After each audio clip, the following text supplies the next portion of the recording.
There are doors everywhere, and all of them locked.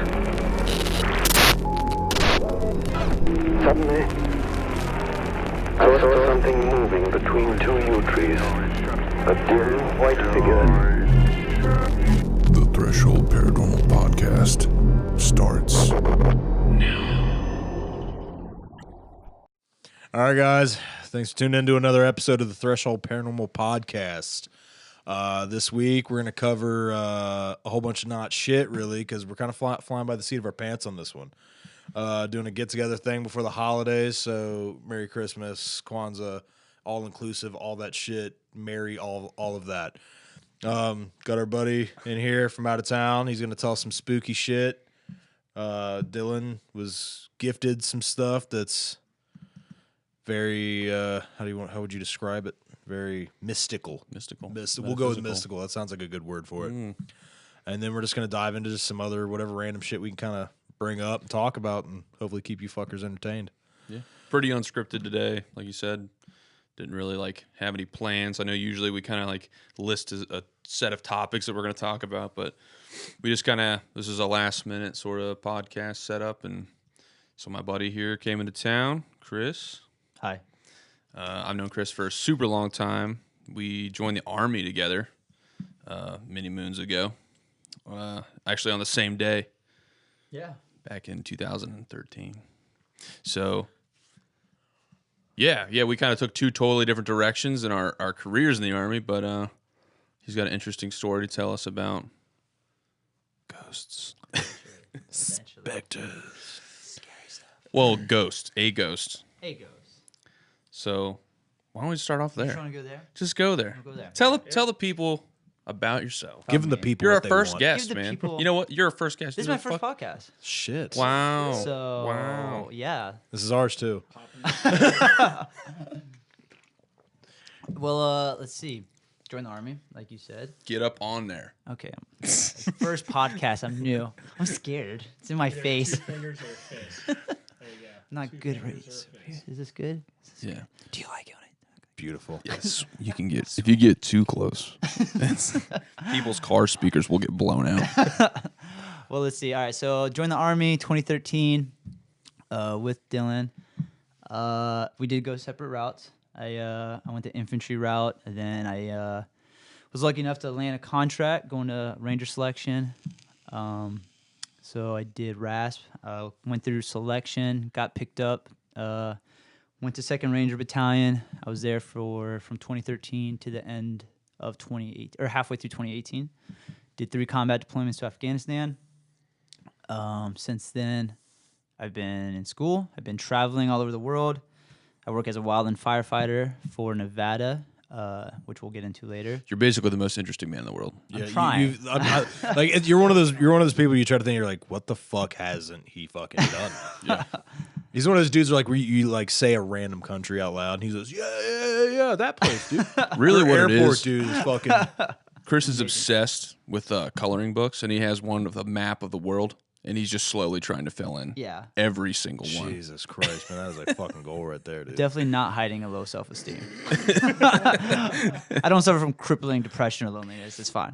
Just gotta get the fuck out of here, man. I was running with the bulls. I was like, please just run me over. Pick your head up. Yeah. So just kind of, what kind of brought me on the show with Dylan, at least, was, like I said, so over the summer, I work as a wildland firefighter, Las Vegas Hell Attack. Shout out. Yeah, shout out. And so what happens normally, we'll go on these big fires, and you're out in the middle of, Bufu, desert land, Nevada. It's weird. It's super weird, man. There's some weird, I don't know how much time you guys ever spent out there before. Some weird energy in the desert, and I understand why people see shit out there. That's the thing. I picture because what's the ley line shit people talk about and everything else. And yeah, exactly. They call it something. I think it was Ivan T. Sanderson was they called them vile vortices or something like that. There's places in the world that just for some reason have this fucking creepy fucking vibe that generate all this strange shit. And plus out there, dude, you got the ghost towns, the fucking UFO sightings. He was talking about that abandoned today. mines. Yeah, abandoned. Yeah, you got towns. every little fucking old fucking ghost story fucking thing you want to build out there. It's crazy. Scooby-Doo episode wrapped up in one. Yeah, that's it. Yeah. Yeah, it's cool, man. Like out there, honestly, I wasn't super hyped for it, honestly, at first, because I ended up in Vegas, and I'm not a gambling man. I'm not a huge city guy. So Vegas is a cool city, don't get me wrong. But outside of Vegas, like that desert area, you start getting out in the rural area. It's really, honestly, it's way prettier than I thought it was going to be. I thought it was going to be real flat, lame desert. But yeah, you got like these abandoned, like whole towns, abandoned mines. There's like very interesting history, American history, native history. The landscape out there is gorgeous. It's kind of scary when it's on fire, but it's cool. It's totally a different picture there. Yeah. But there is something to that too, even, man. We'll bed down at night, like, a safe distance away from the fire, and then you just get this cool, like, orange glow, and you see, like, kind of the mountains and ridge lines. How the gotta be fuck do intense. they judge a safe distance that you just kind of look at it and go, yeah, we're good. Yeah. We should be good. Yeah. The sand down. If you wake up and your feet are hot, get the Yeah. fuck out. Like, what are you like? Well, I've only done it for one season. And I'm on the helicopter crew, and I'll be honest, like, we're pretty kosher safe. We're at what's called like a heli base, and we are pretty removed from like the forward line, I guess, like where the hot shots and stuff like the smoke jumpers, and they'll be out there. So I don't take any credit for doing anything wild like that, but we'll do our part of the pie, and we are pretty. For us, I can say we're pretty cozy away from the fire, but it's cool, man. There was one fire we were on that it did become an issue because overnight there was a wind shift, and then it started. shit. It hopped a fire line that we had been digging all day, and one of our assistant supervisors ended up kind of staying up all night and like monitoring the radio just to like ready to wake everybody up and be like, "Fucking, we got to move this helicopter." and Nightmare roll." fuel, dude. Yeah, so. And out there, man, in the desert, like things get that super dry. I mean, the summertime, you're looking at like 110 plus It degrees. just bakes them, dude. Man, dude, that fire, they call them flash fuels. Like a little bit of wind and like a spark. You don't even need a full flame, and it's you're in 100 acres easily, real quick. Some of the fires I was on was 20,000 plus acres, 30,000 plus acres, just fucking lit up. And you're just like, all right. That's like part of the life cycle of those deserts too. I mean, Yeah, like so all they like do, national forest and stuff. Like even before people started flicking cigarette butts out of their cars and shit, parts of the wildland would burn down. So it's like a long history. And what's weird is the desert it's all dead. Yeah. So much of it's dead. It's like when you go into a forest here, there's squirrels like chattering and birds chirping and critters hopping around. The desert feels so desolate. It feels like you're on fucking Mars. You know what I mean? Yeah. It's really quiet. So like it already has this like strange ambiance about it. It is it's strange, man. I'll be honest, there's more wildlife than you realize out there. There's a lot of mule deer, there's elk, wild mustangs, and horses just fucking That'd be crazy. and that kind of goes into like the creepiness at night because we'll like bed down and you just kind of like throw a tarp and you throw your sleeping bag down because more times than not, there was a couple times I used a tent, but you don't really need a tent. And you'll hear like horses. They'll just like fucking like wild horses will just like rummage, like start running through your camp. Or I feel like you're you'll waking hear up in like deer, 1842 or yeah, some it's shit. wild, man. It's cool. It's like coyotes. You'll hear coyotes all over the place, just yipping, and it's pretty cool, man. Some weird energy out there for sure. So did you hear like any stories about like ghost town weird shit out there? Do you hear any it's like every abandoned city's got like its own. Yeah. Even in Vegas, like with like their history with the mob, their history. I can only imagine. With like the mines, like all kinds. They have History with meth. yeah, all kinds of stuff. It's every place is haunted. I feel like, which is it's cool, man. Nevada is a lot cooler of a state because that's the first time I was ever in Nevada. I'll be honest, and it was a lot more interesting of a state than I'd imagine. And we went to a couple of the abandoned cities, and and then the big thing out there, and this isn't exactly Nevada. I think just everyone on my firefighting crew was talking about. It's called skinwalkers. Oh, that's the native folklore shit Yeah. out there, dude. Yeah, so skinwalkers is a big thing. I think the Skinwalker Ranch is in Utah, but like just in general, like that whole lore, that native like vibe out there is That weird, man. they're rife with it out there. That's the thing too. Like anywhere you like look into like has a heavily native influenced area, like Oklahoma and Nevada, definitely like all the places out west and shit. That it's so incorporated into their entire belief system. What we would call like the paranormal, that's just part of their life, their Right. day-to-day shit. So I think also that can help almost germinate this fucking kind of instill belief in all these things. You know what I mean? It can just help that stuff run rampant because that whole area is so saturated with it. You know, it's just with the people involved. So did you have? So I remember Dylan telling me you had like an experience. Did it happen out that Where way? did the No, aliens no. touch you? So I'm just Where kind of did like, the yeah. Tell us. Just point. No, I'm just kind of painting the setting. Oh, real yeah, quick, yeah, 'cause no, go with it, I'll- dude. Full disclaimer, like I'm a pretty skeptical guy when it comes to like the paranormal stuff. Like, This is why I wanted to bring you on. Did Yeah. you see any No. fucking weird lights? so no, nothing. Well, shit, no, nothing. Now I'm setting it up. Now I'm hyping it too much. Yeah, it's full disclosure. It's not that crazy. not of a aliens, ghost story. okay? Yeah, it's no aliens. It's very, I don't think it's that crazy of a story, and that's like where that's why I like to paint this setting before I tell it, because I went into this very, I've been in some weird situations throughout my life, and doing the things I do. So like you're hard pressed to sell me on like, oh, it's fucking haunted. I'm like, okay, whatever. But I mean, and even before this, whatever happened to me happened, even before just camping out in the desert, like you feel, I don't know how to explain it. Like it just feels not weird, but just different, I guess. I've camped literally all over the fucking world, and there's certain places and areas where you just get like a weirder vibe, you know, like I don't know how to explain it. Like sometimes it's like I'm just camping in the woods. There's other times where like I'm camping in the woods, but Something's up. something's up about this woods, So yeah, so that's been happening all summer, and then this girl I'm kind of dating on my crew, I stayed at her place, and I stayed the night, and she had told me that like her mom haunts her, and this is beforehand. She's like, my mom haunts me, and this is before we even were like hanging out too much. And I was like, kind of like, oh yeah, like. And here's the thing, like I don't believe in it, but I'm not gonna judge anyone. I don't ever like go out of my way to be like, oh, you're an idiot. Like, why do you believe in your astrology or ghosts or alien? Like, whatever, it's cool. I do believe in aliens. Side note, but when it comes to ghosts and stuff, I'm like, we'll see about that. So she had told me like, my mom haunts me, and then more specifically my house that I live in. And she lives in a pretty modern house. It was probably built like in the 60s or 70s in Vegas, but it's not like an ancient old like creepy house. It's like it's like a townhouse almost. So I'm like, whatever, kind of thing. I was like, cool, she's kind of into like the saging and the stars, and so she's like one of those girls. Which again, I don't knock. To each their own, dude. You Exactly. go like, Right. okay. Yeah. To each their own. So this is just my head going into this whole thing, though, right? So then one of the nights I'm staying the night, or this is during the day. I mean, I stay over. She goes downstairs. I go to take a shower. She has a baller shower, so I'm taking my time enjoying that. And then I exit the shower, and I go down the hallway, go into the room. I'm gonna go change, and I'm walking to the bed to grab my clothes that are on the bed, and then like out of the corner of my eye, I see her. Her name's Sadie.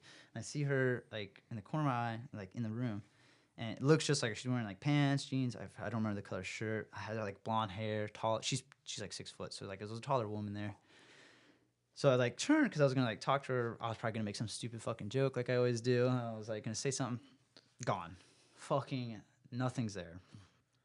And then I kind of like did like where you go to like jump at a dog where it's like, and it like gets that moment of like, what's going on, right? That was me. I turned and I saw nothing. Then I was like, what just happened? Like my freaking, I went from 0 to like 120, like immediately. So and then like my fucking like army training kicks in, dude. I'm like back to the We wall. gotta clear the fucking house now, boys. Yeah, I go like back to the wall. I like make sure I can see fucking everything. I'm still naked, by the way. So I'm like, this is like, He's doing all this yeah. I was like, fully exposed. yeah, Just just hanging dong. To paint a picture for you folks at home, super naked. just fully in the buff. Not impressive looking. So there I am. I'm like, so many thoughts are just running through my head. I was like, she was fucking right. So I can up there. Where's it at? I don't see it anymore. I'm like scanning, but then I'm like, I'm still naked. I gotta get I fucking gotta dressed get before I fucking find dressed. this again. But the problem with my clothes, it's on the other side of the room on the bed where my back's exposed to the ghost area. The ghost area. So I don't need that. So was she like move it? Was it? It was just gone. It was no, like but was it when you saw it? Was it like walking? no, or moving? just standing there. It literally looked like she had like because it was near the corner of her room, and there's like the top of this. It's like you come up the top of the stairs, and then it's like a real small hallway. Then it's like the bedroom. So and it looked like she had just like walked up the stairs, and then maybe in her dresser's right there. So Like maybe how like close to you? 5-10 feet. give Oh, or so like take. right fucking Yeah, that's there. what I was. So this is like I'm a skeptic already, right? So Yeah. if someone else would have told me a story, I would have been like, "Fuck off." But like, it wasn't like it was like a wisp of dirt or It like looked like a flesh it and was blood like person. yeah, like you guys are here. And my proof was like, there's a fucking human. Like someone's clearly, you know, you can like feel when someone's in the room. Absolutely, Like yeah. I see them, I feel them. Like someone's in the fucking. The pressure in the room's different. Like I can tell. So that's why I was like, so like when I turned, like I said, I was gonna make a stupid fucking joke about. I was probably gonna like show my dick, like, like, you know what I mean? Do Do something- the woo woo. yeah, do something fucking stupid. So that's why like I went from like having fun to like, oh fuck, like I just saw some weird shit. yeah, I'm not having fun anymore. So, all right, so I got my back to the wall. I'm like, all right, I gotta fucking put pants on. So I like, I don't even know, like sprint to the bed, grab my shorts, back against the wall again. I like put them on real quick, like back to the wall, go down the stairs. Very cool and calm. I walk down the stairs through the living room into the kitchen. She's like doing the dishes or something. She's in there. And then I like walk in and I'm like, you know, I'm playing it cool. I don't want to like come down freaking out. So I'm like, so your house is haunted. And she was just like, yeah, I know, I told you. And I was like, no, like, She Like casually legit. says, yeah, she says I it know. like all cool. She's like, yeah, I fucking told you. Like acting like it was You no big fucking deal. I dumbass. told you, right? Yeah. Of She's like, course I it is. told you, like pictures move, fucking my mom does stupid little shit like that. And I was like, no, like I fucking saw her. Like I fucking like she manifested. So was she just like no shit about it, or was she so like at first, impressed? yeah. So at first she was just like no shit about it, right? She thought maybe like something just had moved or you know something silly. But so I was like, I fucking saw her, and then she kind of like took it more seriously. She like stops what she's doing. She's like turns at me, and she's like, "You saw her?" And I was like, "Yeah." I came out of the bathroom. She was right there. She was in the corner of the room at the top of the stairs, fucking you know looking at me or whatever. I don't know. And then she's like, "Wow, like this is where it gets weirder for me at least because then she goes." That's weird because only me, one other of my friends, and now you have ever seen her. She's never really manifested before. She's only ever like moved things in the house. She was like, "What the fuck are you doing here, dude?" right, yeah. And then she's like, "You're the first male." Like her and her friend are both Yeah. female. She's like, "You're the first male, and you're the third person ever for her to manifest." And now was she had she like recently passed away, or is this kind of a? So I think like a few years, not Okay. like super long ago, but definitely not like you know within the year. Okay. I think it had been like maybe a year or two for sure. So yeah. So and even at you know when she had first been telling me all this, and you know I had a younger brother pass away too, so I understand like there's that weird spiritual Yeah. kind of vibe, and that's why I never said anything to her either. You know, because I wasn't gonna be like, oh, your mom doesn't haunt you. So I was like, because I get it for sure, I get it. You know, even to this day, I you know I feel stuff too. So yeah, so I would tell her like I saw her like, and so she takes it more seriously, and she's like, that's weird. Like you're the third person, first male to ever see her. Mm-hmm. And then she was like, where did you say you saw her again? And I was like, in the corner of your room by the top of the stairs. And then she gets this like real somber, like serious. She's like, are you fucking serious? And I was like, yeah. And she's like, that's where I've seen her. And that's where my dog like hangs out or will like bark and like do Same, weird man. shit at. And I was like, The stop animals telling always me know. this. The I was animals like, always know, man. I'm really. yeah, I was like, stop confirming it. Yeah, Like, see, I'm big on that. Like, I'm big on that shit of like, especially like, I feel like if you like, because like I lost my dad at a super young age, Yeah. and so like it's weird shit like that, like shit he would do or the way the room. I don't even know how to describe it, the way the room felt with him being there. Right. You get that weird fucking feeling like, oh, like it kind of feels like he's around or some shit. yeah, yeah, Right. exactly. So you get like there's weird triggers. So like I understand like people like in her situation where like how kind of like it's to the people that have like experienced like lost a loved one like that. It's almost like comforting in a way, you know, to kind of feel like they're still hanging out, you know. And Right. so it's not so much of a holy fuck. I mean, when if shit does happen, I'm sure it's like a whoa, what the fuck that just moved. Right. Yeah. But yeah, so like to her situation, but it seems to be like Pete, was she younger when her mom? No, or- no. She was an she's older lady? Yeah, she was But older. so, And I she think had told me her relationship with her mom was a little rocky, you know. So I'm not sure. Maybe some of that has like manifested into. Maybe it's her mom trying to. Trying to connect. Well, she's really Yeah. into Smooth things over. like seances. Maybe not exactly, but just like communication. See, I think with that, if you go into the environment like asking, and like Right. wanting, like accepting that kind of contact, Right. in my mind, I feel like if you're open to it, you're more likely to get what you're asking for Right. out of the place.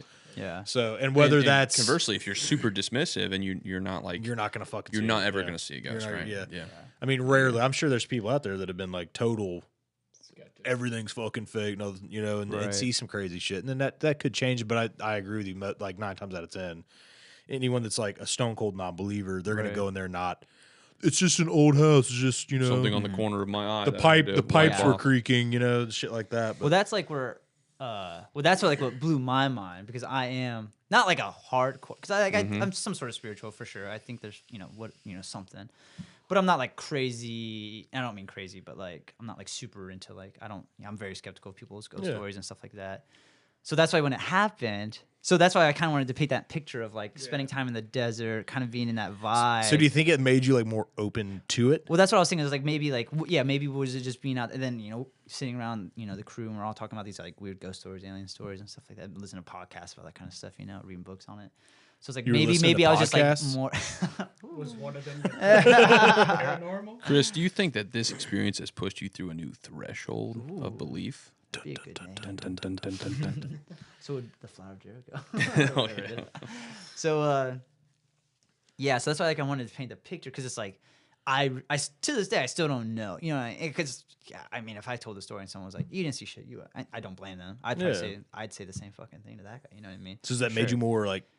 Yeah, that's a Open to good the whole question. thing. And exactly. So What is it? How has this changed the So- way you view this sort of stuff? And now I'm very conflicted almost because then I would stay at her place, again. And when I stayed there before, even before this would happen, she like did her nightly like essential oil sprays and she like saged the room, and I was always kind of like cool, like whatever, But then I remember I had to come back to Vegas early for something, and she was still firefighting. So I stayed at her place because I didn't want to stay at the barracks that I stayed at, and oh man, when I was there by myself, I saged like the thing of sage she had was like this song. I saged half that fucking. He's thing. in there burning the whole bush. Oh, He just yeah. grabs a He sage. drags a bush. sage bush in. Oh, I was like, I still don't know if I really believe this. Was like, I ain't taking chances. So like, I fucking got the sage. Chris just I burns opened the all house the down. windows. I'm just like, get out of here. Ghost, get the fucking- fuck out. Yeah, I was like, I don't know if you're here or not, but if you are, please exit through this window that I have nicely opened for you. The sage will see you out. So at least So- for that night or that evening or whatever, you were super into the metaphysical stuff. Oh, dude. Even now, like, and that's what I'm saying. It's like I'm like twisted upside down about it because now it's like I don't know which way I feel about it. Because like I said, it's not like I didn't believe in anything before.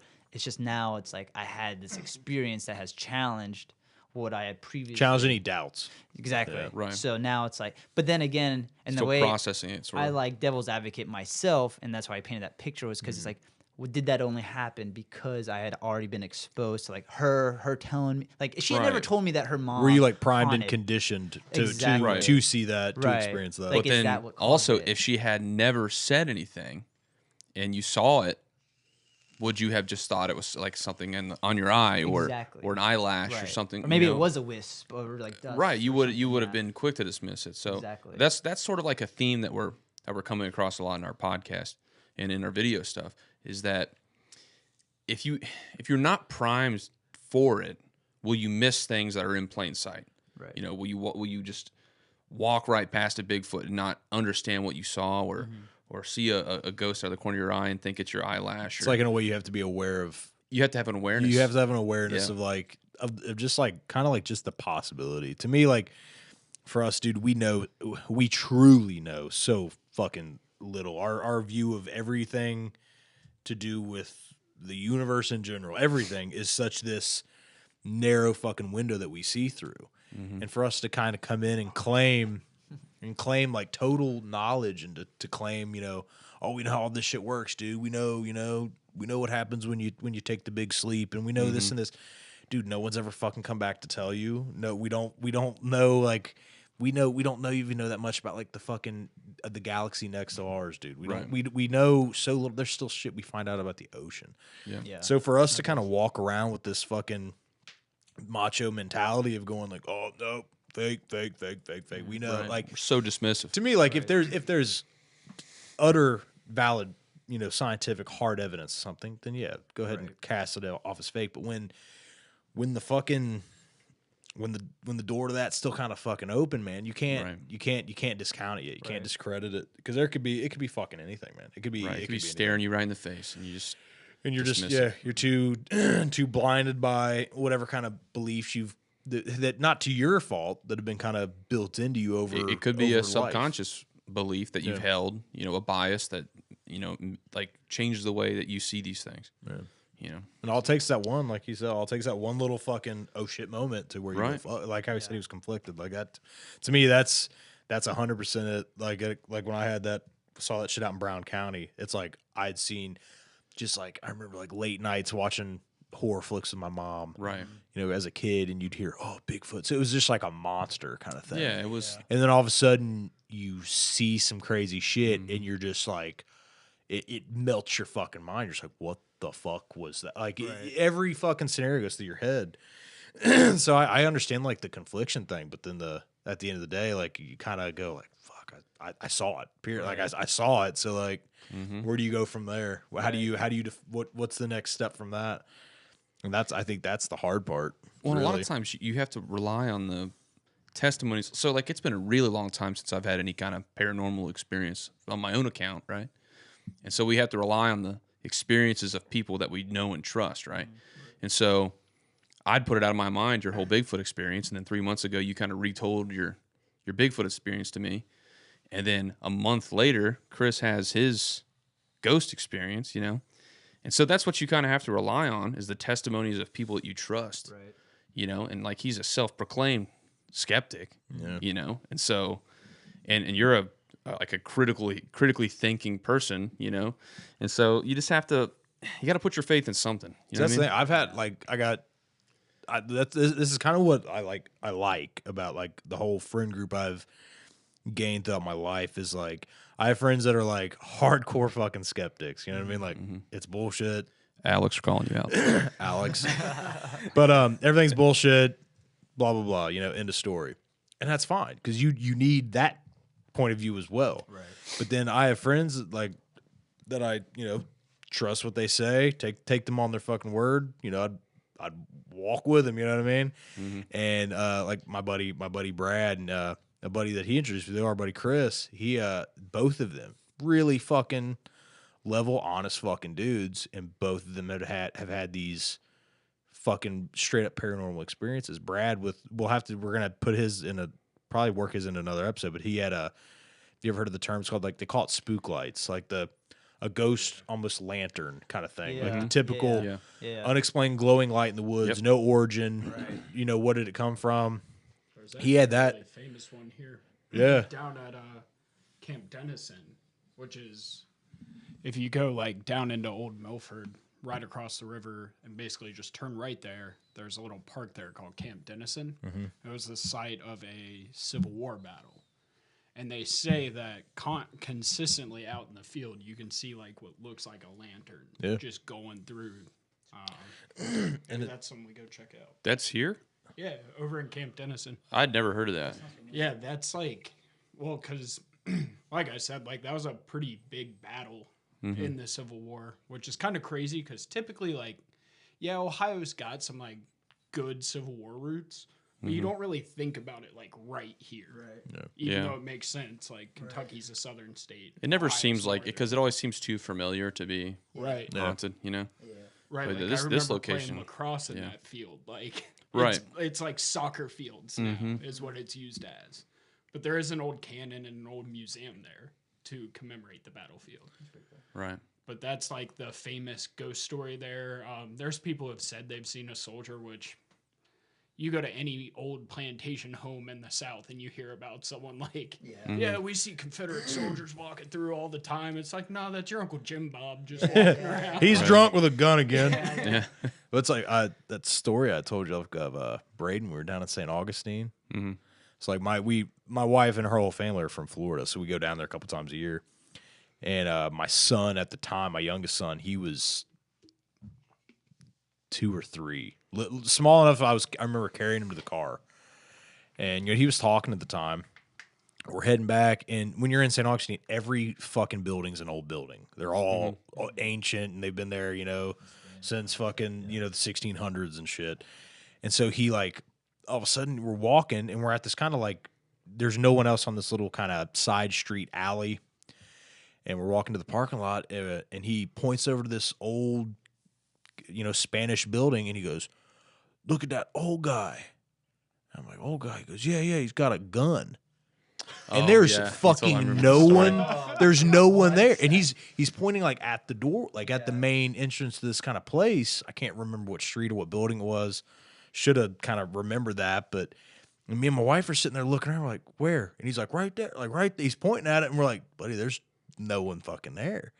And so that's a thing too, like kind of a little sidetrack, but kind of staying on point. But they think like that children are more like susceptible to that kind of shit. Like, how often have you heard the story of like, oh, he had a last night he saw his grandma or grandpa in his room, shit like that. Like my cousin had a story like that, and so it's shit like that to where you hear all these accounts and like because people think, oh, the fucking kid said it, active imaginations, shit like that. So, but it's weird to me that like it's weird to me that we're so quick to discredit. Well, you got to think someone's word. I mean, I know a lot of people are full of shit, and a lot of people are fucking liars. But like, dude, you can. I don't know about everyone else, but like to me, when you're legit talking to someone and having a real conversation, you can detect when someone's like meaning what the fuck they're saying. That there's no bullshit influencing it. They're not trying to con you into something. So when people, especially with experience like this, because most people get. It's like a different type of serious. They're like, like I saw some weird shit, Right. Yeah, I'm always skeptical of someone who's like quick to be like, "Oh, I got a ghost story for you." Yeah, let me tell you a fucking scary story. Loch Ness monster in the Ohio River. Yeah, That's one of the things we like to ask people when they say they had an experience. You ask them their history, right? You ask them, and if they're like, "I've seen a ghost every day since I was 12 years old," it's like, "Oh, interesting. Do tell more." So. Have you had any ghost experiences outside of the one you had in Nevada? Not really, man. I mean, nothing off the top of my head. Like, I mean, and in the background too, is like I grew up pretty Catholic. Like my mom's from the Philippines, my dad's super German, Irish, like that whole. So it's all Catholic. Chris's mom wouldn't let him sleep with a mirror at the foot of his bed. Oh yeah, my mom was super superstitious growing up. Yeah. Yes, no mirrors. That's you couldn't have your bed in a certain way in the room if it would couldn't be facing a cardinal funeral direction, right? No, like so if you walked into a room, our bedrooms, like the head of the bed couldn't be to the left because that's how it's set up in a funeral. Is that like a It's Filipino tradition? I think I don't know if it's a tradition or Filipino. Everyone in the Philippines is pretty superstitious. So all kinds of weird like that. Yeah, certain mirrors in certain parts of the room. She had a mirror on the outside of our house growing up to like reflect bad spirits. Which we were kind of talking about this earlier. Where it's interesting because it's like. There was a heavy Spanish influence in the Philippines. So everyone there is Catholic, except for when you go south, it's more Islamic. But for the most part, or it's Catholic or Islamic, but everybody is superstitious with like bad spirits. And everything that else. shit So it's goes always, like, above funny. the religion. Right. It is. So it's funny when like that kind of, those things conflict, but like you don't just pick one. You're like, all right, See, I find that shit fascinating. Those like how every culture. No matter what point of if you want to go to, from the Norwegians to the Russians to the Indians to the Native Americans to South Africans, they all have something. If you look around that has to do with like spirits of the dead, spirit, the dead still interacting with the living. They all have it, and it's been. And you're talking in times like almost of antiquity, Right. Oh yeah. And so and no religion dismisses it. No. That's a lot of them apply a different fucking or they name to it. They don't address it really. Yeah, like in Christianity, we go, oh, demon. The Muslims call them, a lot of them call them jinns and shit like that. So we've all been struggling to define the same fucking thing, and just calling it different names for millennia. That's just what we do. But that's just always interested me is like, I mean, like the Native American, the dream catcher is supposed to, do have all these cultures have developed kind of coping mechanisms to deal with that shit. And if it started, there had to have been like a catalyst for it. There had to have been something that made these people go, man, maybe we should fucking do something about this shit, dude. Even Gary's fucking wigwam's haunted as shit, dude.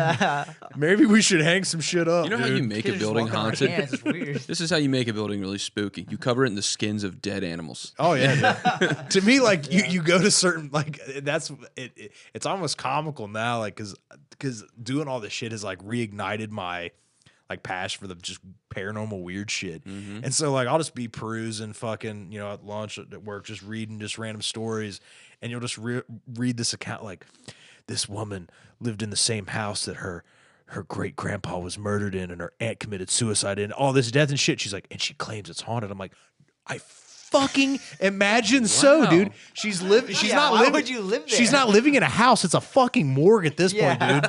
People just go there to die. It's a hospice. Her fucking lineage has died within these walls, dude.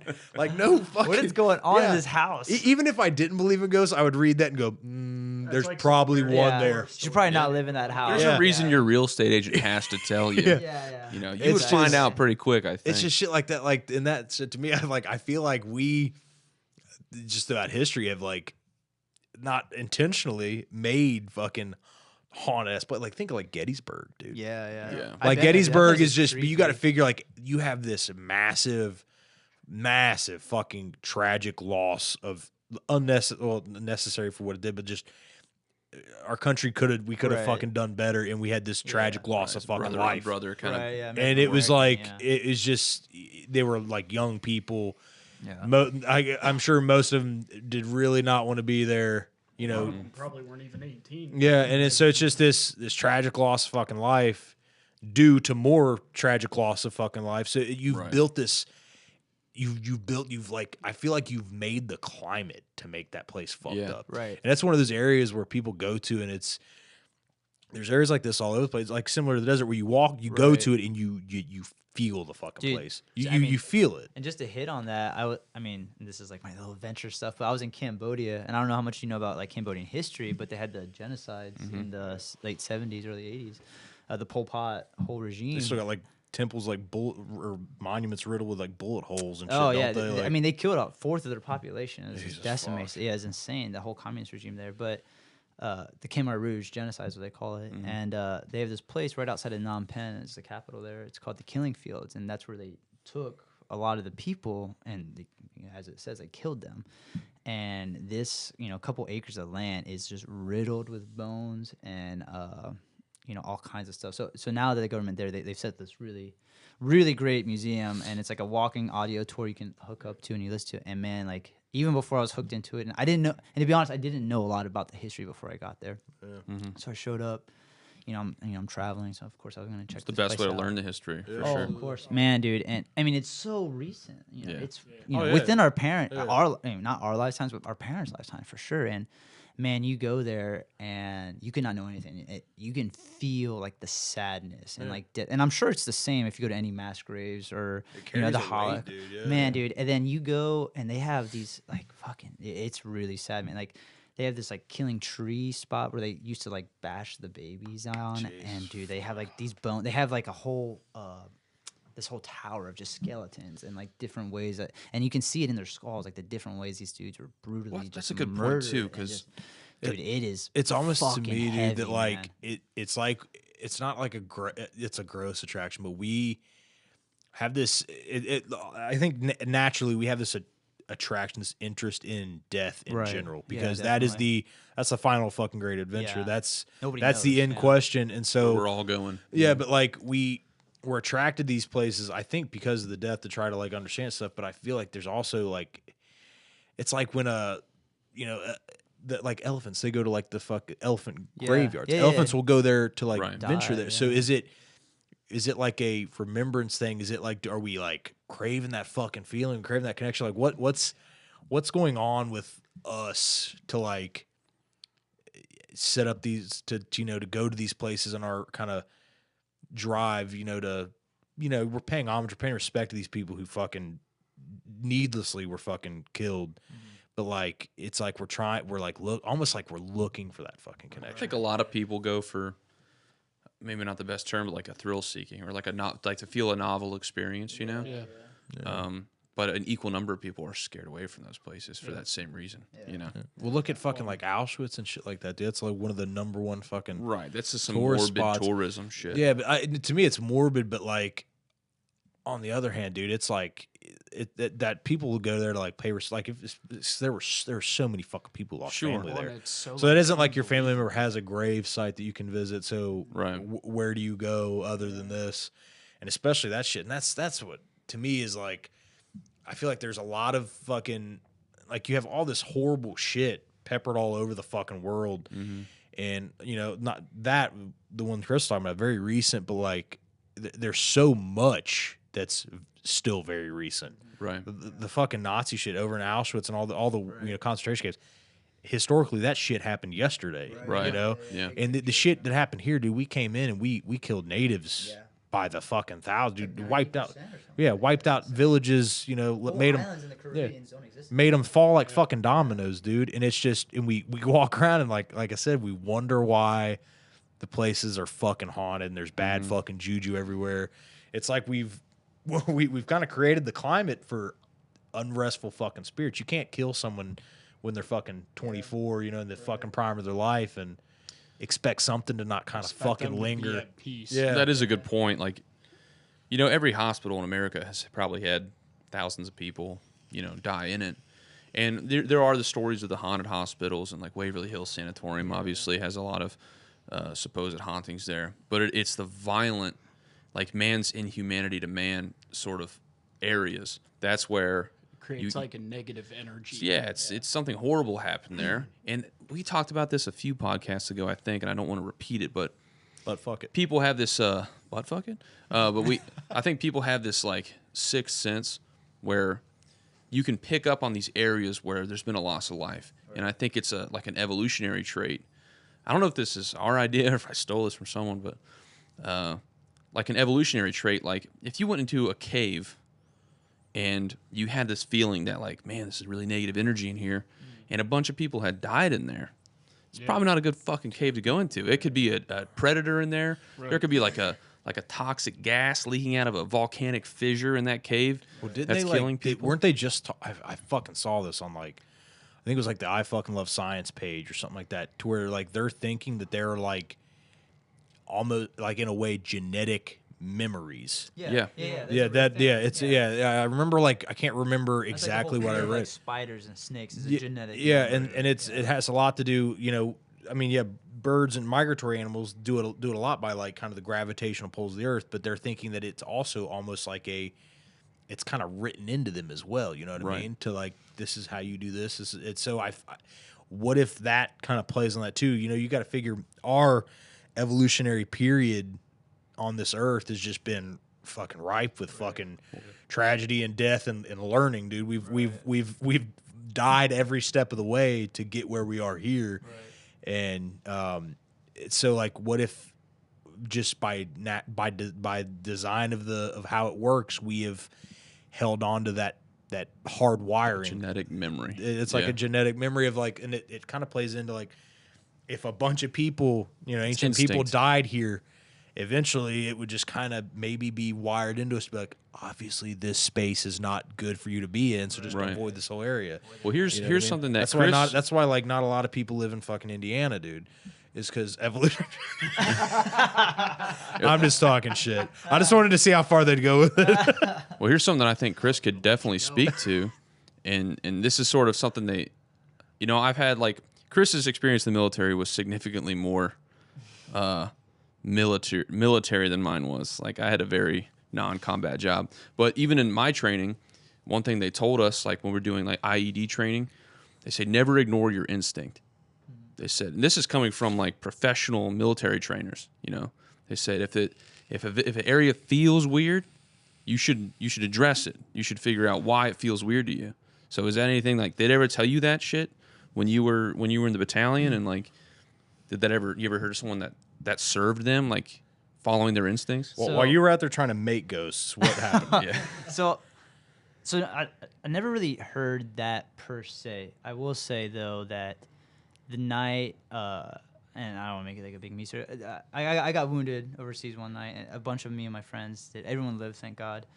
But man, so the night before that, or just leading up to that mission, we had known prior to that mission that we knew we were going to do this big push towards Al Qaeda, like coming up soon. We had all been talking about it. We've been training for it. We were gearing up for it. Intel was coming in, so we're like, all right, we're doing this big push coming up soon.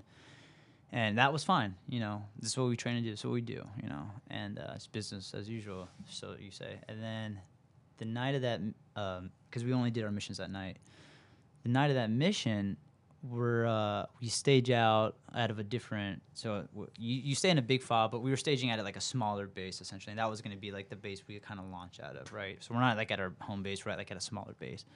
So we go to the smaller base. I'm getting, I'm like a team leader, so I got 4, 5, 6 guys maybe, I don't know, and I'm like getting them in order and making sure we got all of our stuff. My squad leader, he's in with the other big leaders, and they're talking about the missions and what's going to come down for us.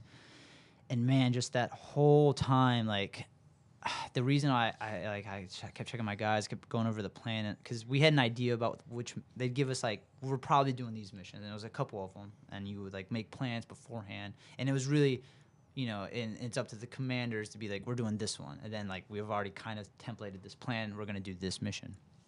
So, I'm going over our different plans and scenarios with my men. And then me and my co-team leader, we're, like, the ones that run this shit for our squad.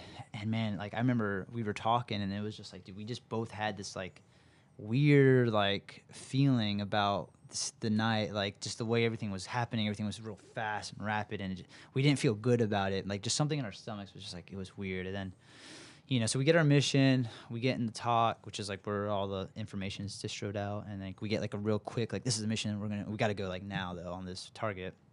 The guys there that we're trying to get. So we're like, okay, cool. So I go back to my guys, I tell them, and everything, it's like a beehive in there. We're fucking, grabbing ladders, guns, whatever you need, we got to go. And then, so my squad's mission, we were part, so it was the mission was kind of split in two at the beginning. We were going to land, and we were going to walk 10 kilometers into the village, and we were going to be like kind of like the sneaking up, kind of set the outer isolation for the compound. And ideally what was going to happen was, while we were setting up, the rest of our platoon or strike force was going to come in and land like right there. So it was going to be like the shock and awe of the helicopters landing with the strike force. They're going to do whatever they do, but we're already there because we snuck into place, kind of a thing, right? And that's really cool, Chris. Wild. Jesus fucking Christ. God damn. I feel like I should have run like Sun Tzu's Art of War before we fucking sat into this shit, man.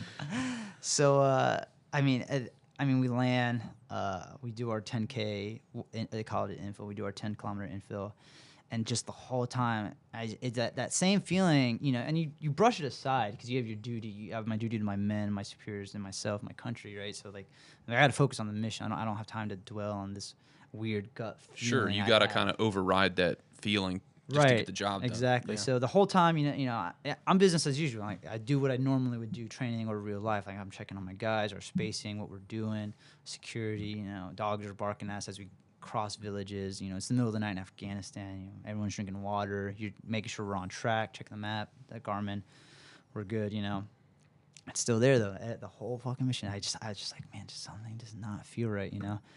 And just to kind of fast forward a little bit, it's a long story, but. The night goes on, we get to where we're going, the guys land, we take contact from these buildings, a little gunfight here and there, we're running around. And then near the end of the night, we were getting pressed for time. And some of that feeling had kind of subsided a little bit, because you kind of, once you're in it, yeah. Once the shit starts happening, you're in the moment. Yeah, it's training, we got to go, man, we got shit to do. Because, we only have so much nighttime, and that's when we want to be operating. So, and then we were like, all right, hey, we got to go in, we got to clear this building where we were just taking all this contact from. We had, grenaded it, thrown, explosives on the side in it, all kinds of grenades, like we're going in here. And then, long story short, we took contact. We took that, we were talking about earlier before the podcast, took that grenade. Myself, a bunch of my friends got wounded. Everyone lived, thank God. Were you outside of the building? We were inside the building when it happened, yeah. So, so we took contact, pretty decent contact. We took that grenade in our room. It fucking wiped that whole room. Guy like threw it down the steps or some shit, right? No, so we came in, we were clearing it, and they had kind of, you could tell they had like preemptively kind of planned for this, because there were like mini barricades almost set up inside of this house. Sneaky bastards. Yeah, and we had cleared the mud room, we were one room in, and we were going one more room in, and there was like this like kind of bay window, I remember, interior though, and then there was like a door. I don't remember too much, a few years ago now. Well, but, you did get hit with a fucking grenade. So yeah. You have every excuse. Long story short, yeah. So, like, long story short, I'm one of my buddy. He was next to me. He was like, he felt like heard like a thud against his chest. Heard something hit the ground. I hear him say frag.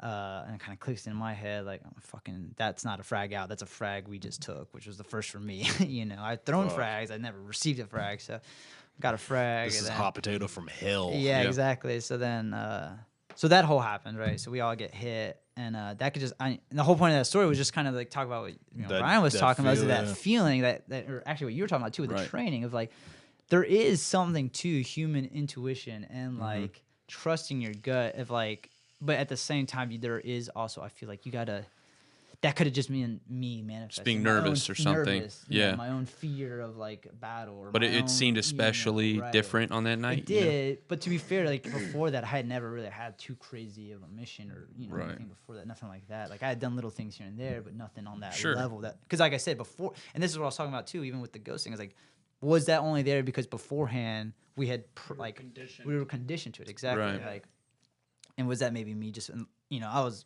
I'm, 5 years in, like, it's not like I was an old salty war dog. I didn't invade Iraq or anything like that. So it's not like I'd had compare it to. Yeah, exactly. So, and that's what I always talk about too, is where, and this is why I think I'm a skeptic, because it's like, was that my own intuition or was that just me getting the new guy jitters, for combat, right? Sure. Like versus like, my squad leaders or platoon sergeants or whoever who had been like, 7, 8, 9 deployments, and this for them, this is, another fucking day. Yeah, exactly, right? Riding a bike for them. Right, exactly. So it's like, was it that? Was it my intuition? Who knows? So, and same with the ghosting. Was it because I was in Nevada and she had told me beforehand, or was it because I would have seen it regardless, And that's where... And that's why sometimes I get very skeptical of when people see shit in places you're supposed to see shit. Like the Hocking Hills thing where it's like, oh, I saw a ghost there. It's like, well, it's supposed to be haunted. Like, of course you would see. Like, I have a very hard time biting off on those kinds of ghost stories. But everyone from your story, like, you're all people, everyone was okay eventually. Except for the guy who threw the grenade. I'm sure those guys are super dead. That place haunted? I'm sure he was quickly not okay. Yeah, that whole building got leveled very quickly. Yeah, they're super not okay. For everyone over in that area, you have a new haunted spot. So I think like you're talking about too, though, with like the conditioning and stuff. I think that's what's weird about those mass locations, like the one that you went to in Cambodia. Right. And when you went, like, I assume it was with like a group of people. Yeah, it was a couple people. Yeah. So like, was it like oddly silent when you first got out there? Like, because I know when I went to Pearl Harbor, they show you this little like video beforehand. You're all in this theater, and like when you first get in there, obviously it's a massive amount of people. Everyone's talking. That's all you hear is like a crowd. And when that video's done, until the time you get off that boat onto the memorial over top of the Arizona, it is just dead silent. Right, like you hear every wave. You hear everything because, right. And then that feeling kind of like sinks in. It gets kind of heavy because, like, you're going over a ship where there's bodies still in there that they never got out. It's still leaking oil to this day. Yeah. So it's like, I feel like when you go to a location like that, to me, that almost reaffirms it, where like the entire group of people have that overbearing feeling. And I highly doubt that a group of 150 people have all been conditioned to believe in a feeling like that. That's a good point. I think, and this is just from the Cambodia thing, was like, I didn't know a lot about it, and kind of what you played on, like maybe I was kind of conditioned to it and, alluded. Because truth be told, let's pretend like that museum wasn't there, I didn't have the audio tour guiding me. I didn't know. I didn't know, to be honest, and I think it's a failure on our own history classes, but I didn't know about Pol Pot and the Khmer Rouge genocide at all before I got Shout out to the American education system. Yeah, for real. Like, I didn't know anything about that. Step your fucking game up. Yeah. Terrible fucking story, but and so to be fair, like let's say I would have showed up and it's just a fucking barren, field. Like would I have known or felt that? I don't know, because I'm already preconditioned. Maybe even though I didn't know, I knew it was a killing. That would be. I feel like that would conditioning. Right, exactly. I feel like that would be a good fucking test. A good like just find some fucking. Yeah, find an area that is totally fucking chill. Like it's a fucking regular park. Mm-hmm. It's like a wooded controlled area. Yeah, a controlled area, and take someone in there, see what kind of shit. A sensitive person. Yeah. But then take someone to like kind of a rather obscure area. You know what I mean? that, you know, some bad shit happened, and I'm not talking any like sensitive fucking psychic shit. I'm talking Right, like yeah, your yeah. average person, Okay. and take someone there and be like, "What do you think of this area?" Just to gauge that Take 'em is without telling them. yeah, without just about what do you think of this area, and it, you know, the first area could be the fucking chill one. It I could would be the- really love to do that actually. and just to kind of see like what do you feel from this, like what's the whole fucking vibe of this spot, just to kind of test the whole our ability to be able to pick up on shit like that. yeah, I think 'Cause that's a great idea. I'm sure it's been fucking tried, but like We're gonna do it better. fuck 'em. Yeah, I want to do it better. So like to me that would be fucking killer, but like what he was saying, you have these like areas that are just fucking rich with, I mean, rich in a horrible way. Right. That's a nice piss, Chris. But Hit the edge of the bowl. you have these areas that are just fucking ripe with fucking tragedy and remorse and shit. And it could be shit like he said that like he really didn't know anything about. You know, you might have heard it in passing growing up, or Right. you know, on the news here and there, kind of perused it through in a book. But like, I truly think that if you go to an area that is just like an epicenter for bad, Horrible shit. Yeah. that Damn, I you should've you told will you guys you will about be able to Denison. pick up on Basically it. all of Europe. Fuck yeah, dude! It's like every place you go in Europe. This is where this beheading took place, and Yeah. this is where this was. There were 10 counts We, of a witch hunt here. Without getting like too woo woo on you, like there are people that think like, you know, we are all part of like a collective conscious, you know? And so like, I don't know like how to phrase it, but I guess like people are all kind of share like a collective memory of a place, you know? And so when you, I think maybe not necessarily, we talked about this with the house that we investigated, maybe not necessarily a ghost. There's ghosts there, although Gettysburg, they're probably a pretty safe bet. I'd put my chips on ghosts. Yeah, that's but probably a safe one.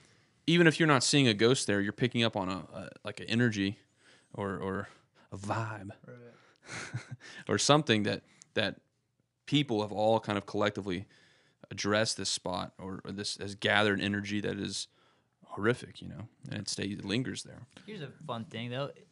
Just kind of throwing this out there, but is it the deaths that took place there, or is it the amount of people that show up and their sadness? And they're projecting that into Projecting place. that It could sad be a energy, combination. right? Maybe it's a mix. Like Yeah. maybe there's the negative from the people dying these like terrible avoidable Right. deaths, and like their energy of like unfinished business stacked on top of the people coming and mourning, and projecting that That's- sad energy. That's which is also fucking valid. negative That's energy. valid. Right. Just builds up. And Absolutely. creates It's like, dude, you supercell. walk into any fucking, you know, sad moment, you know, whether you're gonna know, you're gonna be able to read. You can read people. Right, Everyone can read people. So can you read what people have left there? Right. So maybe you could use your tarot cards to find out, Dylan, if you'd be able Let's to. hear about this boy. tarot card. Will Dylan be able to pick up on it? Let's see what the heart of the Why cards don't you say. tell us about your Well- tarot card? Well, I'll preface it by saying, you know, Yeah, Mr. Crowley. like I was saying 3 months ago, I didn't partake in anything metaphysical. I was as skeptical as they come. Didn't believe in shit. And then I remembered your story, and then Chris's story got me kind of revved up, and it's just like, now I'm like open to everything. I'm willing to. I'm still skeptical. I don't even like the word skeptical. I would say like, I'm critically thinking about things. You got now. questions. I got questions, but I'm willing to just open the doors and just kind of investigate whatever, right? And you want to talk about synchronicities, man. Lay it on. So Chris sees a ghost. Chris, who's my best friend. Allegedly saw a ghost. Yeah, best friend for a super long time. You saw a ghost, brother. And he comes back home for Christmas, which I see him, you know, once a year, maybe, if we're lucky. And he's going to go see his stepdad right before this podcast. And I'm like, oh, that's cool. He's like, hey, my stepdad's wife, who he married last week, is a tarot card reader. She does it professionally. And I told her I would shout her out. Her name's Tanyana. I hope I'm pronouncing your name right. She's got a business called Tarot by Tanyana, and she does parties, events, and personal readings. She gave me her card. You can reach her at libratarot@hotmail.com. That's in the Cincinnati area too, if you guys are listening. But anyways, So this is Chris's stepdad's wife, and she said that she'd give me a reading, which is just so like coincidental, man, that I didn't know anyone that did tarot card reading. And now it's like everywhere I turn, there's someone that's I don't know, that has a ghost in their house, or they Someone read that's tarot connected to cards, something, dude, yeah. or Bigfoot is in If their you're backyard. looking, if you're looking, you will find. Yeah, look and you will find. So she reads my tarot cards, and they were pretty on point, and it's a lot to take in. It's a lot of reading. Like What was like the process? So full disclosure, I've never had my cards read. She's asked me, and respectfully declined. It's not my cup of tea. So I'm curious to see what's the procedure. Yeah. So she told me I told her it was my first tarot reading individually. I've looked at tarot readings on like YouTube and stuff. I've seen how it's done. She did it in a way I'd never seen before, but you kind of divvy out 2 rows of cards. I think it was like 5 per row or 6 per row. And each section that she lays out is, this first section is your, and I'm going to butcher it, I have it wrong, but she'll say like, this is your goals. This is your state currently. This is your communication. This is your relationships. This is your family.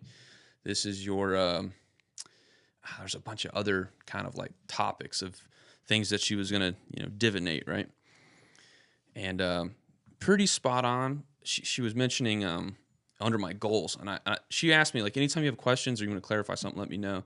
And I felt bad because I was just kind of like taking it all in for most of it, man. I didn't really know what to ask her, like what we could do with what she was doing. But yeah, so she got to my goals, and that one kind of resonated a little bit because she was talking about, and I know your stepdad told her that I'd been looking into metaphysical stuff. That's all he really told her. And so she's like, you've started a new project, and you've been researching a lot of different topics. And then she starts kind of spitting out these different topics. And I can't remember the first few of them. She's like, and she reads in a way that she calls intuitive reading, right? So it's not necessarily what the cards mean at their face value, but how she feels about what she's reading. And she's like, you've been reading about like witches? And I was like, whoa, like shit. Okay.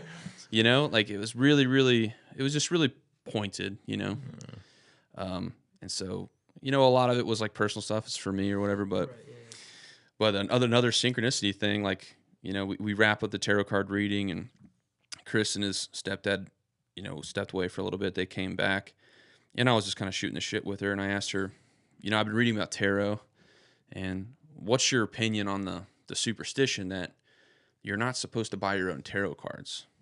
And she's like, I've never bought my tarot cards. I've always had them given to me or gifted or whatever.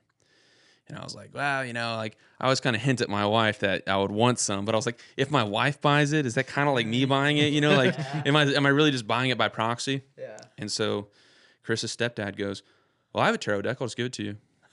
And I was like, that's kind of like how I was hoping I would get them. So perfect, I have a tarot deck. I don't know shit. I don't want that juju. I don't know anything about it. It says an You should Aleister read, Crowley deck, which Nick's. is just kind of horrifying. You should read Nick's cards. I don't know how to do this, man. There's the thing she gave you. She gave me a cheat sheet, but I don't even know how to do this. I'm the guy that has to like get locked in the rooms or touch all the curses. You are the Let Nick do it. subject. let You Nick are try the it guinea out. pig. He's only having a baby soon. Let him have it. Yeah. You should definitely have a professional do this. I recommend Tarot by Tanyana.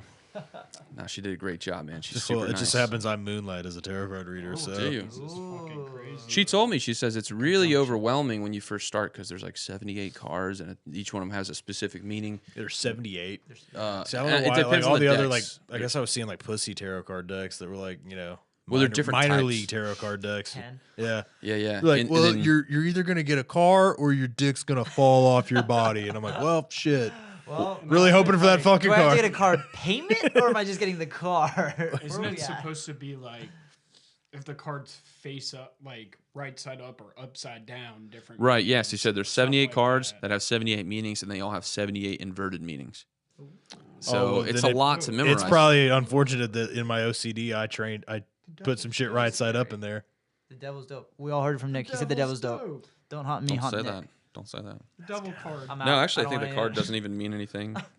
it's kind of Evil. fucking cool. It's kind of cool, I guess. I don't know. But yeah, I have a lot of homework to do with that, and that's one other thing she said. So when she was talking about my goals and my projects, she's like, "You're researching all these different topics," and she's like, "You really need to start doing your homework." And I was like, "Yeah, I kind of get on the podcast and just fucking ramble about a bunch of shit that I don't know anything about." And so, like, I guess I'm gonna do my diligence now. And We're start really reading far a lot from the more. hip guy. We really Dude, shoot from the I hip. liked it when Let my we ass start talking. especially like one of my favorite parts of it all was like when we got the new equipment and shit, and you're like, all right, let's find out more about this shit and this, and let's research this and this, because like you find shit out that you would have never like thought about, really, you know, like the weird, like what you were saying, like the coincidences of the Ouija board, shit like that. Right.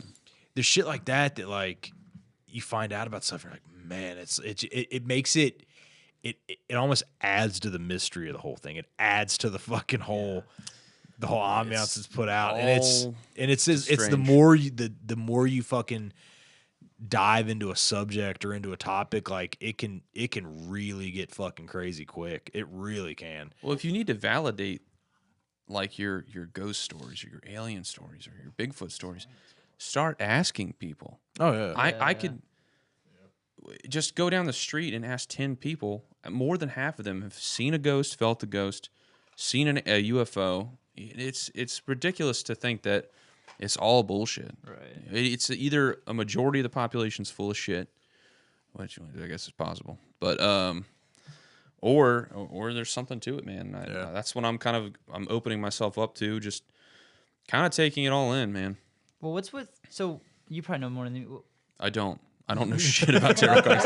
I don't know nothing. Before you start, I don't. Yeah. I was because I have no idea. Like, where did it start? When did it come from? Crowley was the man into mysticism. I read like a book and a half about him, and like dabbled in some of the other stuff. Just not out of like me practicing his weird shit, but like purely out of interest, because Crowley did some crazy weird shit and shit that was on like border. Who is it? Who is? I know Mr. Crowley from the song, but who is the? Funny enough, I think that song's referencing him. Yeah, but Aleister Crowley was a really famous mystic. Occultist. He was a mystic, Occultist, occultist. People called him satanic, but to be honest, I don't think it was really satanic. Yes, he did have accounts of attempting to summon demons.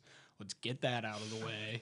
There. Let's just get that done. Yeah. He worked in the British intelligence agency, which is just horrifying. That's kind of cool. He kind of like He had a house right on. he Mark. kind of had this a is- ton of eyes wide shut parties. His like I guess his big claim to fame is that Hermetic Order, the Golden Dawn. I think they sort of ushered in esotericism. Doesn't know Yeah. what that is. It's like the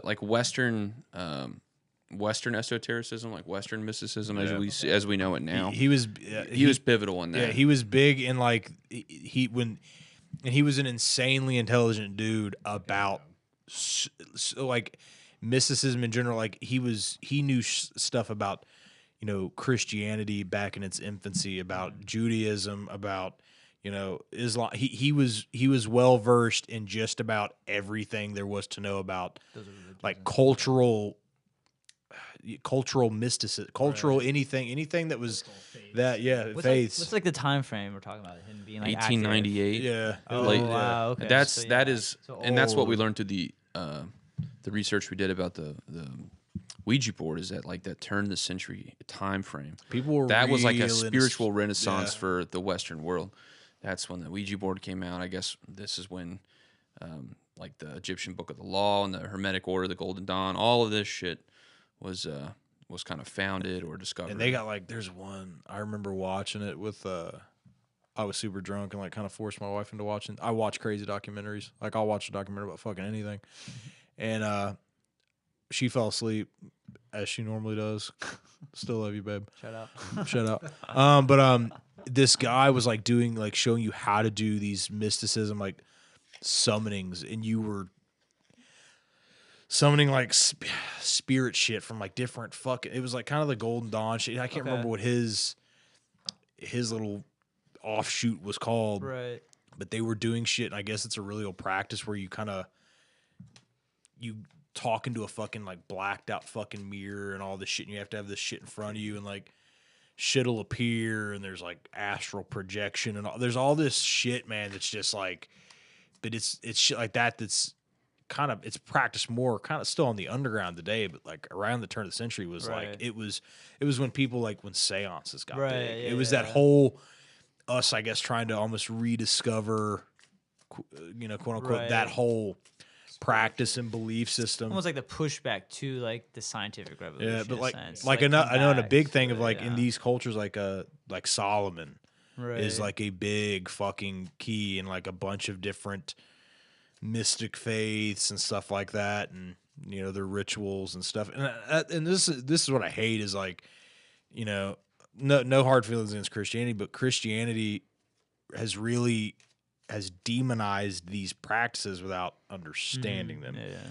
They're not satanic. They're not sacrificing fucking people. Are they doing Divination tools Are they like this, are they like tarot doing cards. some weird shit? Probably. Yeah, they're doing weird shit, but Yeah. also we Do weird every shit. faith does weird shit. Preacher touching little boys. Well, left here's and what's right. Yeah, or like here's the body of Christ and his blood. Yeah, Consume shit, it. yeah. If you really break that down, It's weird. like, yeah, I mean, I was raised, a little tiny bit Catholic, but Yeah. like, you when you're in the moment, you're just doing it. But then, like later on in life, you're like, man, that is a fucking weird way of describing what And I like. think that was just grape juice, not wine. I want Yeah, my money you're back. like, you're like, I need refunds on all of it. Yeah. But That's a Really, good the point. blood of Christ, that guy must have been wasted. Yeah. 24/7. So, in the Christian Bible, it says from Leviticus 19:31, it says, "Do not turn to mediums or necromancers. Do not seek them out, and so make yourselves unclean by them." And there's other stuff in the Bible about like people that practice magic and divination and stuff. Oh yeah. Don't go to heaven. And I was like, doesn't that sort of like vilify like the practices? That's It's how. like, That's how it was. Especially Well, like it's written by people, and it's like almost like a.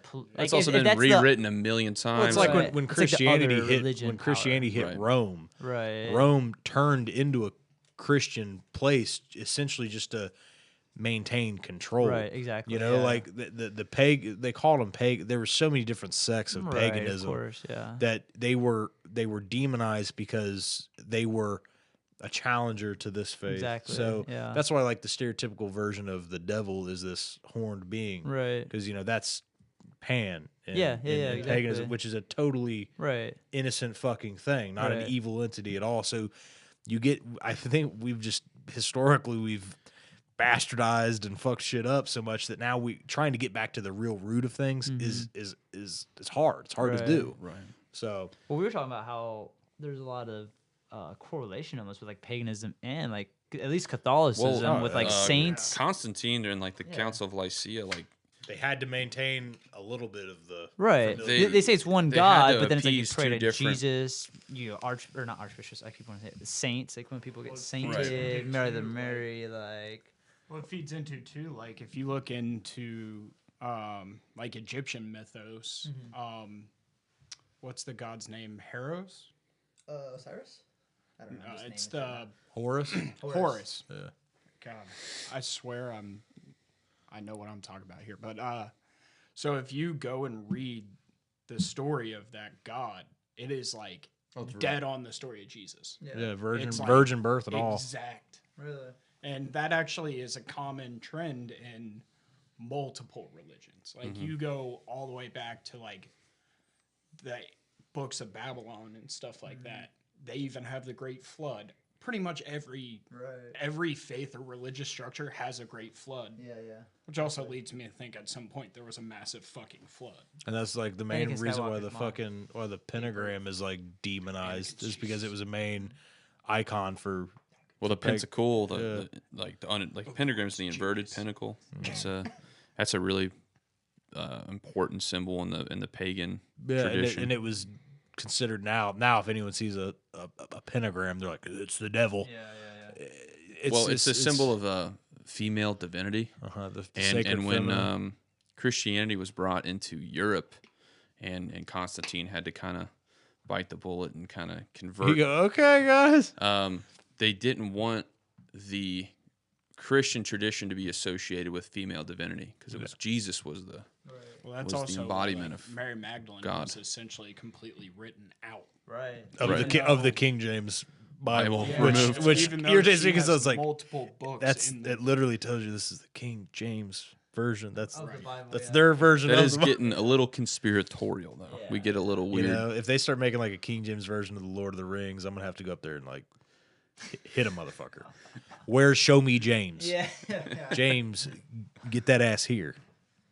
Well, I think it's funny you see like the King James version of the Bible get rid of because it's like, you know, in the last 100, 200 years we had like the rise of Mormonism and Scientology. So we not in our lifetimes, but just overall, you know, these last 100 years, we've seen the rise of new religions, and when you kind of see, You see those and you go, what? yeah. Right. So it's like, did this happen, you know, thousands of years ago? And was that like how Christianity or Right. you know Islamic or Judaism, like is that how that? In 1,000 years, Came out and said that Scientology they is fed going to you be like wrong. Yeah, that's true, a yeah. legitimate religion. Right. I mean, it's a yeah. legitimate religion now. They got their own fucking shit set up. They'll make you disappear and Yeah. shit. Like, I don't mean to denigrate anyone's religion or belief because Except for obviously Scientology. I'm into all kinds of strange shit and It's wrong. It's weird. what's real for you, I think is real.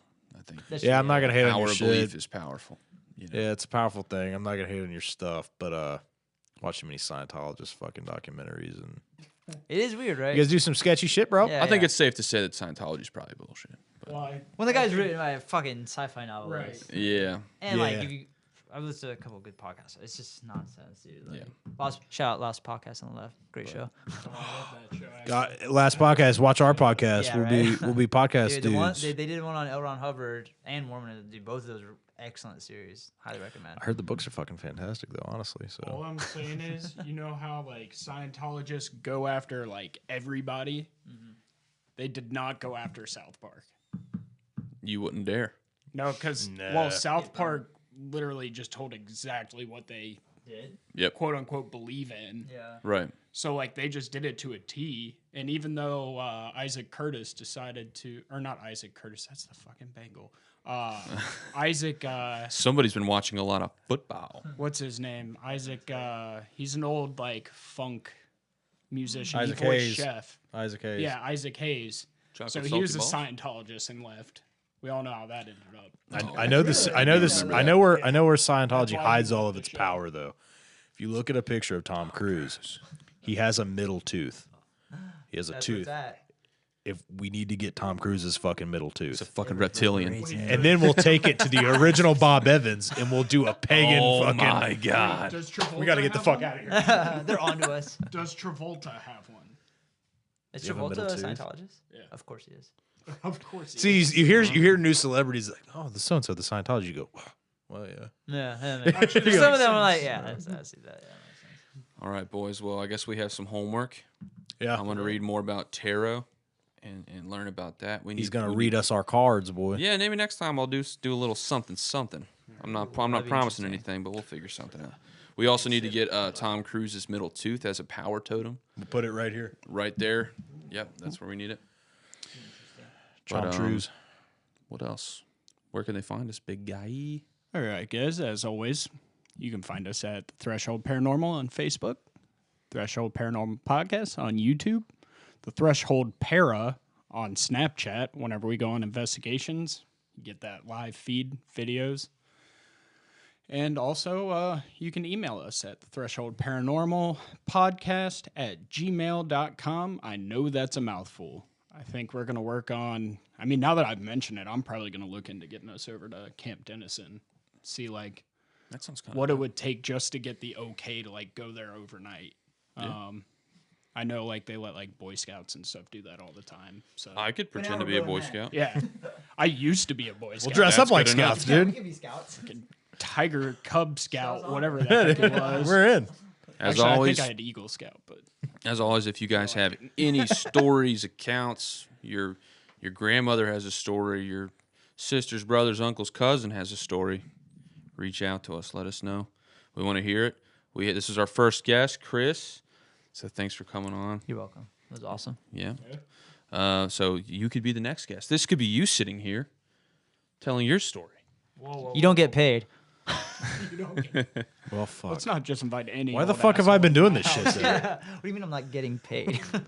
We're gonna ask some questions to figure out if you're a maniac, but then after that, Dylan's gonna read. Dylan's gonna read your cards. I'm gonna read your cards and be like, "Yep, I would have you on, but it's just not in the cards." Yeah. The Thank you. heart of the card says no. Yeah. Yeah. Thank you be guys like, for tuning those in aren't again, tarot though. cards. Those are It's Yu-Gi-Oh always cards. fun, man, doing this shit. We love doing it. It's always a good time. But we'll drop this one here soon. Go back, man. Watch all the other videos, too. Give those videos a fucking like. Share them. Show your mom, your dad. Watch them in bed while you're sad with your dog. I don't know. Do I whatever. recommend. Happy holidays. Tell us if you see Yeah. Krampus. Merry Chrysler. Merry Christmas. Merry Christmas. Merry Christmas. Thank you, guys. Stay spoopy and what do we say, Dill? Close the ceremony. Am I supposed to blow it out now? You've been taken to the threshold. Threshold. Cheesy as fuck. Scary. Insert scary music. Insert scary